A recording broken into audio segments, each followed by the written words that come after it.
Hello crafty friends, I'm Lien from Studio Kato and I'm so happy to be joining you again today with 3 cards for reverse confetti. I used the Eggstra Cover Panel die to make 3 cards to show you how versatile a cover die can be. Now this is the first card we're going to start with. I am just going to make a clean and simple card. Now this video would be very long if I showed you everything, so I did cut out some of the ink blending of this, but I'm going to ink blend the entire panel, just a half of a rainbow. I'm using some yellow, orange, and pink to blend this entire panel. This is Clairefontaine DCP 250 GSM cardstock, which is very smooth, very easily available here in Europe. I know it's a little bit harder to find in the US, but any white cardstock that is smooth should work for ink blending. This is the entire ink blended panel, and I'm going to die cut the Eggstra Cover Panel die from Reverse Confetti out of this now, just so I can have some of those eggs. I put so many eggs together for this video.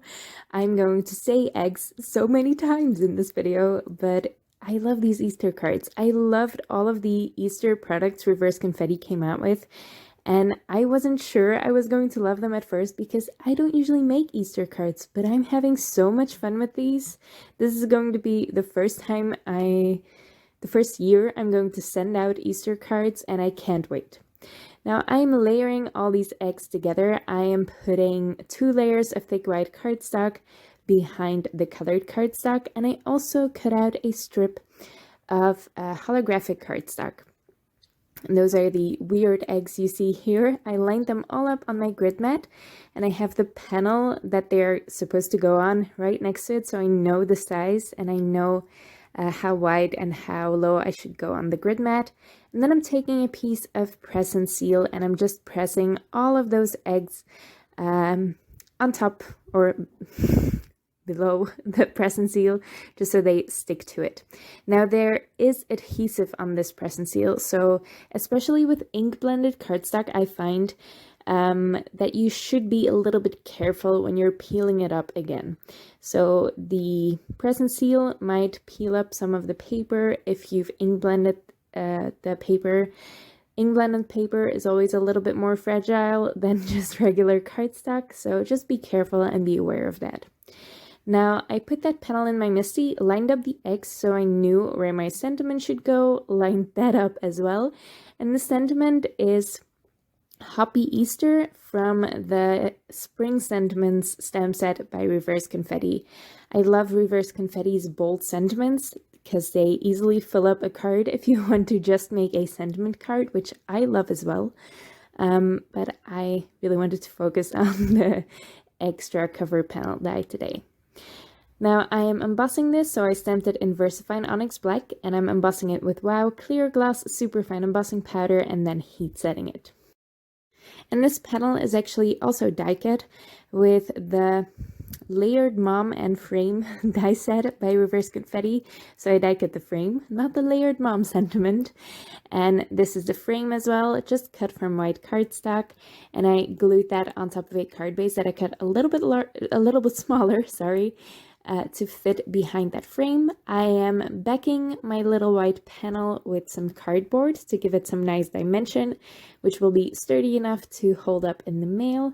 I'm gluing everything together, and then comes the press and seal magic. I am going to put glue on all of these eggs all at once, and this is going to save me so much time. I love press and seal.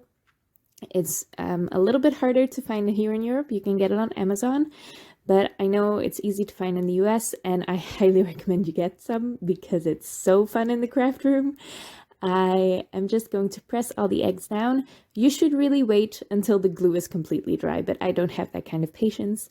So I'm fussing with the eggs to make them stay down while I peel up that press and seal. And again, with ink blended cardstock especially, be a little bit careful with the press and seal because it will peel up some of the color if you're not careful. And that's my first card done. Just using those eggs separately instead of the entire cover panel die can give you an entirely different look. And I love that. I love using cover dies a little bit more creatively to get more worth out of them. Now I'm going to do essentially the same thing with the second card, but I also cut out some of the larger eggs from the Happy Easter Cover Panel die set. There are also 2 egg dies in that die set, and they're 2 different sizes. I cut them a bunch of times out of thick white cardstock and then from pattern paper. Now I have 5 different pattern papers here that I all die cut the cover die from, and those dies from the Happy Easter Cover Panel.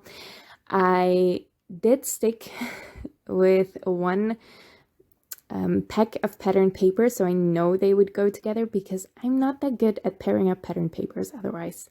So I layered them up again with white cardstock behind them. These have 2 layers of thick white cardstock behind them, and then a layer of, this is very thin pattern paper, so these aren't as dimensional as my first cards or my first eggs, but it's still really pretty, I think. I really like these colors, and I'm really happy I happen to have this pattern paper in my stash.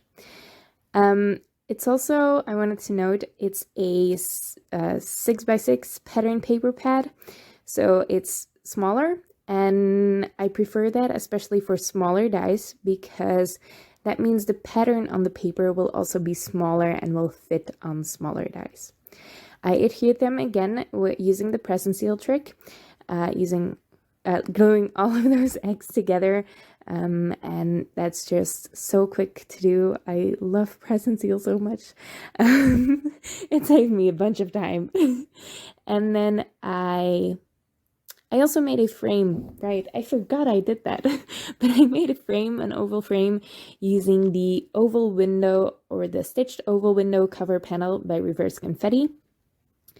And I cut that 4 times out of thick white cardstock and once from gold cardstock, layer those together, and that's going to be a frame I will use. And now I'm using some dark blue cardstock, some Versamark ink, and again those Easter sentiment stamps by Reverse Confetti. Also embossing it with Wow metallic brass embossing powder. That is a really warm gold embossing powder. It has a rose tint to it.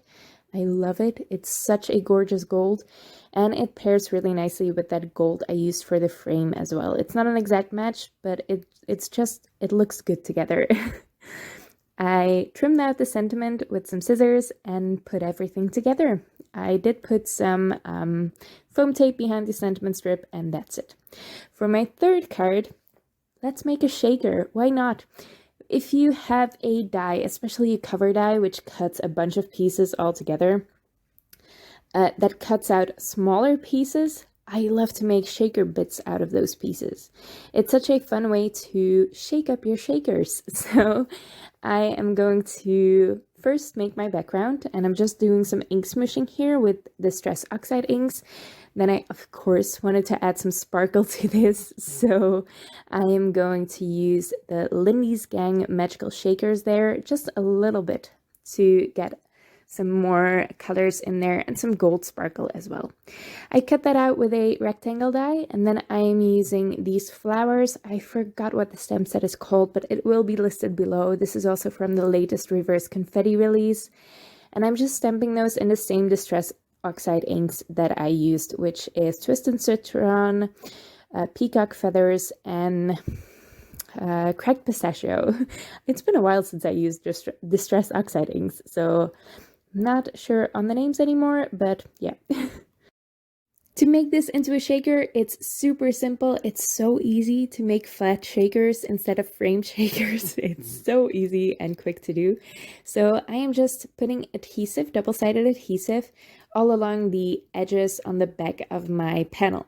I am peeling them away one at a time, and then I'm just folding a piece of thin acetate. This is just some packaging, and I can just fold that over along those edges. So I'm basically wrapping this this card panel in some acetate, and I'm sealing 3 edges now, leaving one open so I can fill it with the shaker bits, and then I'll seal that 4th edge later.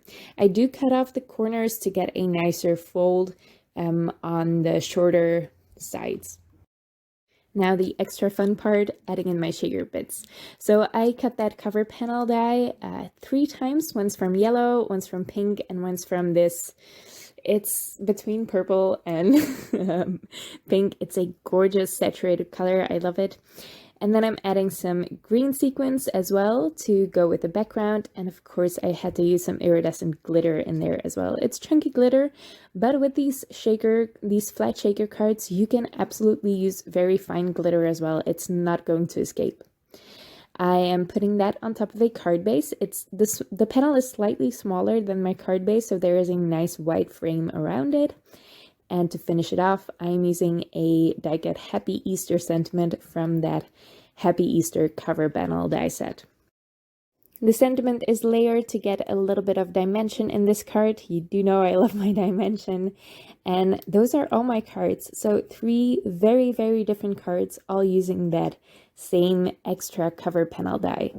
I also made a card with this cover panel die last week, and I will make sure to link that video down below so you can get another look from that one cover panel.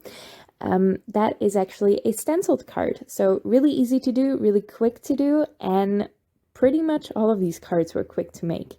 There was a lot of die cutting, but I just do that while watching television, so I'm not too worried about spending a lot of time die cutting.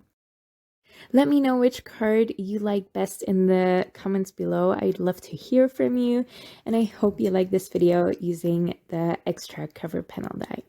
Thank you so much for watching, and I'll see you next time.